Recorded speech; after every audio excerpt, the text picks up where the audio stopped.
Hello guys, आज हम explain करने वाले हैं एक बहुत ही अच्छी एक्शन फैंटेसी मूवी को जिसका नाम है यिन यांग मास्टर। ये मूवी का सेकंड पार्ट है। मूवी की शुरुआत में हमें बताया जाता है कि पहले इंसान और डीमन एक साथ रहते थे, पर फिर एक दिन 9 सिर वाले डीमन ने बाकी डीमन को अपने साथ करके इंसानों पर कब्जा करने की कोशिश की, पर यिन यांग मास्टर ने एक जादुई तलवार से उस मॉन्स्टर का सिर काट दिया। अब वो 9 सिर वाला डीमन तो मर गया, पर उसकी आत्मा अभी भी जिंदा है, जो कि एक जादुई लाल पत्थर में कैद है। और आज सालों बाद डीमन फिर से वो लाल पत्थर चुराने आए हैं, जिसे बचाने के चक्कर में कई सारे सिपाही मारे गए हैं, जिनमें किंग मिंग का बचपन का साथी सीमो भी था। इस हमले में सिर्फ एक हाफ ब्रीड सिपाही किंग मिंग ही बचा है। इसीलिए जब इसके मास्टर आते हैं तो वो समझते हैं कि किंग मिंग भी डीमन के साथ मिला हुआ है, इसीलिए वो उसे अरेस्ट करने को कहते हैं, पर किंग मिंग टेलीपोर्ट होकर वहाँ से भाग जाता है। इसके बाद मूवी 7 साल आगे पहुँच जाती है और हम बोया को देखते हैं जो कि ट्रिब्यूट के लिए जा रहा है, पर तभी रास्ते में इनके ऊपर 3 सिर वाला डीमन अटैक कर देता है। बोया उसका एक सिर काट देता है, पर वो वापस लगा लेता है। ये देखकर सभी सिपाही भाग जाते हैं, पर बोया जब दोबारा अटैक करता है तो वो कपड़ा हट जाता है और ये 3 सिर वाला डीमन नहीं बल्कि 3 फेरेट्स थे। बोया जैसे ही इन पर अटैक करता है तो वहाँ किंग मिंग आ जाता है और उसे रोक देता है, क्योंकि इसने ही इन 3 फेरेट्स को भेजा था, क्योंकि किंग मिंग नहीं चाहता था कि बोया ट्रिब्यूट लेकर जाए। इसीलिए वो बोया पर एक जादुई मंत्र मारकर वहां से उसका सामान लेकर अपने साथियों के साथ चला जाता है। और इधर हम देखते हैं कि डीमन फिर से वो लाल पत्थर चुराने की कोशिश करते हैं, पर डीमन टावर में फंस जाता है। लेकिन तभी एक दूसरा डीमन उसके हाथ से वो लाल पत्थर लेकर भाग जाता है, लेकिन बेनी उस पर एरो से अटैक करती है और वो डीमन जंगल में उन्हीं फेरेट्स के पास आकर गिर जाता है। पर तभी वहाँ सिपाही भी आ जाते हैं और इन तीनों में से एक फेरेट वो लाल पत्थर निगल लेता है और वो डीमन भी वहाँ से बिना पत्थर लिए ही भाग जाता है और फेरेट्स भी अपने साथी को लेकर वहाँ से भाग जाते हैं। और इधर वो डीमन भी अपनी बॉस आइस डीमन के पास आकर सब कुछ बता देता है कि वो 3 फेरेट्स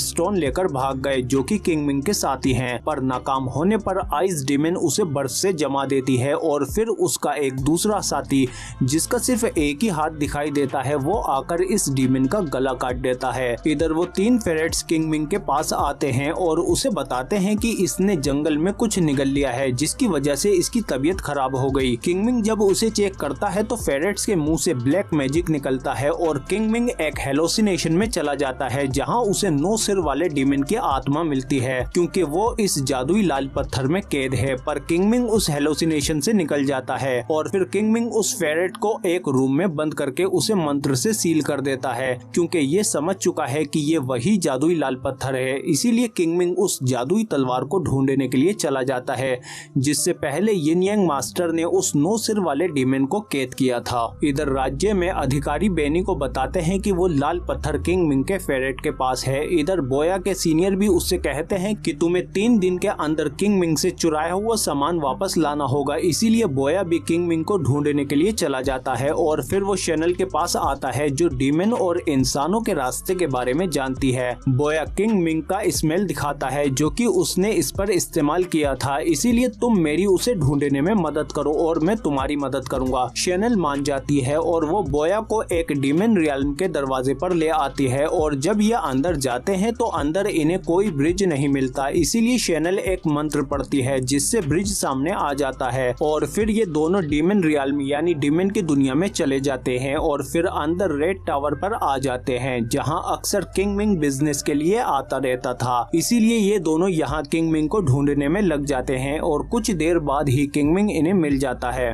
बोया किंग मिंग को पकड़ने की कोशिश करता है, पर किंग मिंग उस पर एक मंत्र पढ़कर वहाँ से अंदर चला जाता है और वहाँ उसे पोर्ट मास्टर मिलते हैं जो कि एक फिश डीमन है और किंग मिंग इनसे वो जादुई तलवार के बारे में पूछता है जिससे ये उस 9 सिर वाले मॉन्स्टर को मार सके, पर पोर्ट मास्टर उसे वो तलवार देने से मना कर देते हैं क्योंकि वो बहुत ही पावरफुल वेपन है। पर किंग मिंग उनसे रिक्वेस्ट करता है और कहता है कि मैं आपको 2 इंसानों की लाइफ भी दूंगा, जिस पर पोर्ट मास्टर मान जाते हैं और किंग मिंग 2 लाइफ के बदले में बोया और शैनल को दे देता है। पोर्ट मास्टर इन्हें एक फाइट एरिना में उतार देते हैं जहां बोया को एक डीमन से लड़ना है जिस पर लोग पैसा लगाएंगे और इन्होंने शैनल को भी बंदी बना लिया है। और फिर मैदान में वो रेड डीमन भी आ जाता है, पर ये साइज में काफी छोटा है और फाइट शुरू होने पर बोया इसे बहुत ही बुरी तरह से मारता है, पर बोया इसे जितना मारता जाता है ये साइज में उतना ही बड़ा होता जाता है और यही वजह है कि रेड डेमन हर फाइट में जीतता है। इसके बाद रेड डेमन बोया से खिलौने की तरह खेलने लगता है और हम देखते हैं कि किंग मिंग एक पेपर पर मंत्र पढ़कर बोया के पास भेजता है और खुद पोर्ट मास्टर के साथ वो जादुई तलवार लेने के लिए आ जाता है और फिर आखिरकार किंग मिंग के हाथ वो जादुई तलवार लग जाती है। इधर किंग मिंग का मंत्र वाला पेपर रेड डेमन के पैर के नीचे आ जाता है,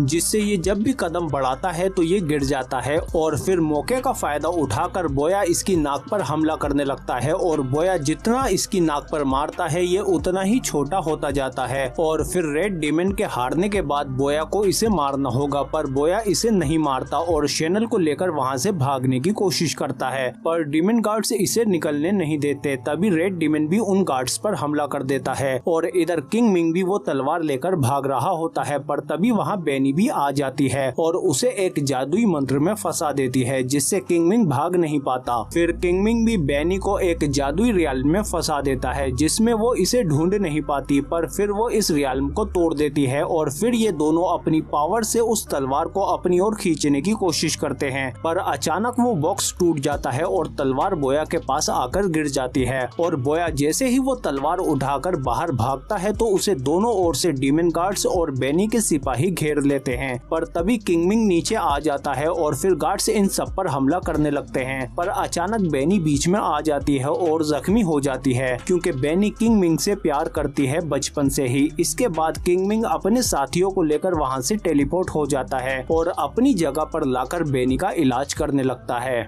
और इसी दौरान इसे बेनी के पास उसका ब्रेसलेट भी मिलता है जो इसने अब तक संभाल कर रखा है और फिर जब बेनी को होश आता है तो वो कहती है कि तुमने ही वो लाल पत्थर चुराया था, जिस पर किंग मिंग उसे सारी सच्चाई बता देता है कि उस रात मैंने वो पत्थर नहीं चुराया था। मास्टर को गलतफहमी हुई थी कि मैंने ही सीमो को मारकर वो पत्थर चुराया है, जबकि उस रात हम पर आइस डीमन ने हमला किया था और उसी ने मेरे दोस्त सीमो को भी मारा था। इधर बोया को लगता है कि किंग मिंग ने उस रूम में कुछ खास चीज छिपा रखी है, इसीलिए वो सील तोड़कर उस दरवाजे को तोड़ देता है और तभी उसमें से वो फेरेट बाहर आ जाता है जिसने लाल पत्थर निकल लिया था और अब ये पूरी तरह से एक इविल डीमन बन चुका है और ये बोया पर अटैक कर देता है, पर तभी किंग मिंग आकर उस जादुई तलवार से फेरेट को मार देता है और वो लाल पत्थर भी बाहर आ जाता है। तभी बेनी आकर वो लाल पत्थर ले लेती है और कहती है कि ये पत्थर तुम्हारे ही पास था, तुमने मुझसे झूठ बोला और फिर बेनी टेलीपोर्ट होकर वहाँ से चली जाती है और एक जादुई जंगल में अपने सिपाहियों के पास आ जाती है और जैसे ही वो पत्थर अपने मास्टर को दे रही होती है तो तभी एक आइस बॉम्ब आकर फट जाता है, जिससे काफी सारे सिपाही जमकर मर जाते हैं और वहाँ पत्थर लेने के लिए आइस डीमन आ जाती है और ये मास्टर को भी मार देती है और इसके बाद ये बेनी को भी मारने ही वाली होती है, पर तभी वहाँ किंग मिंग आकर उसे बचा लेता है।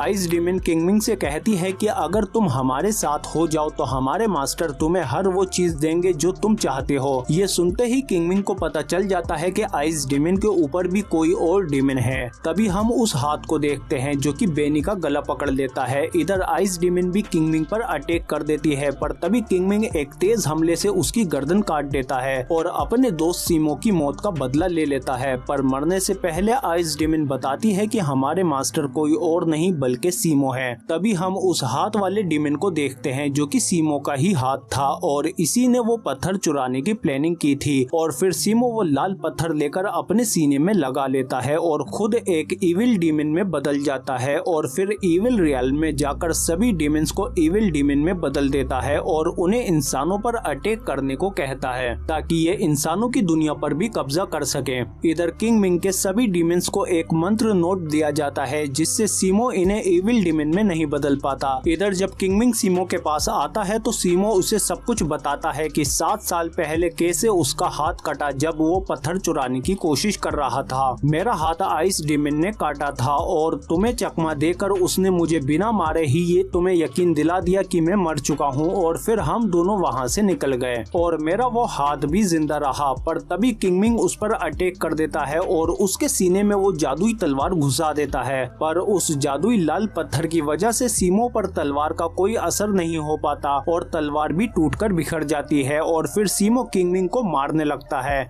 इधर किंग मिंग के सभी सिपाही ब्रिज पर आ जाते हैं जहां से डीमन इंसानों के इलाके में जाएंगे जाएंगे और फिर नीचे से जाकर चूहे उस ब्रिज को कुतरने लगते हैं ताकि ये उस ब्रिज को तोड़ पाएं। और फिर इनमें से एक लड़की पेड़ में बदलकर ब्रिज को ब्लॉक कर देती है और फिर सीमो की डीमन आर्मी भी वहां आ जाती है। ये सभी लोग जंग के लिए तैयार थे और फिर अच्छाई और बुराई के बीच जंग शुरू हो जाती है। ये सभी लोग जमकर दुश्मनों से मुकाबला करते हैं और अब तक पिट्टे पिट्टे रेड डीमन भी काफी बड़ा हो चुका है और ये अब सभी डीमन को चुन चुन कर मारने लगता है। और फिर बड़े से हाथ पर बैठकर वहां सीमो भी आ जाता है और इन सबके सामने किंग मिंग को अपने हाथ के टेंटिकल से मारकर नीचे फेंक देता है। पर फिर भी ये सभी लोग इनके सामने डटे रहते हैं। डीमन इनकी तरफ बढ़ते हैं पर अब तक चूहे उस ब्रिज को कुतर चुके थे और कई सारे डीमन नीचे गिर जाते हैं, पर ब्रिज का बीच वाला हिस्सा अभी भी बचा हुआ था। बोया इनसे लड़ने के लिए ब्रिज के पार चला जाता है और बाकी लोग वो बचा हुआ ब्रिज का टुकड़ा तोड़ने लगते हैं। इधर हम किंग मिंग को देखते हैं जो कि 9 सिर वाले डीमन के रियाल में है और वो किंग मिंग को दिखाता है कि सीमो तुम्हारे सभी साथियों को मार देगा और जल्द ही बेनी भी मरने वाली है। मैं तुम्हारी सीमो को हराने में मदद कर सकता हूँ। तुम्हारे सभी साथी और बेनी भी बच जाएंगे, पर बदले में तुम्हें मुझे अपना मास्टर बनाना होगा। इधर ब्रिज पर हम देखते हैं कि ये सभी लोग डीमंस को रोकने में लगे हुए हैं, पर तभी पोर्ट मास्टर बोया की तरफ बढ़ता है और उसे बचाने के चक्कर में रेड डीमन मारा जाता है। पर मरने से पहले वो पोर्ट मास्टर को लेकर ब्रिज तोड़ता हुआ नीचे गिर जाता है। ऐसा लगता है कि रेड डीमन के बलिदान से सब बच जाएंगे, पर तभी सीमो अपने बड़े से हाथ से ब्रिज को जोड़ देता है और डीमन दूसरी तरफ जाने लगते हैं। पर तभी नीचे से किंग मिंग आकर उस हाथ को ही उड़ा देता है और किंग मिंग दिखने में पहले से ज्यादा पावरफुल लग रहा है और फिर ये सीमो पर जोरदार अटैक करने लगता है। पर फिर सीमो अपने बड़े से हाथ से उसे मारने की कोशिश करता है, पर किंग मिंग इसे भी बहुत ही बुरी तरह से मारता है। सीमो का कोई भी अटैक किंग मिंग को नुकसान नहीं पहुंचा पा रहा है। फिर सीमो भी अपने बड़े से हाथ से एक जोरदार अटैक करता है, पर किंग मिंग उसके हाथ को चीरता हुआ सीमो का सीना भी अपने हाथ से चीर देता है और उस लाल पत्थर को निकाल लेता है,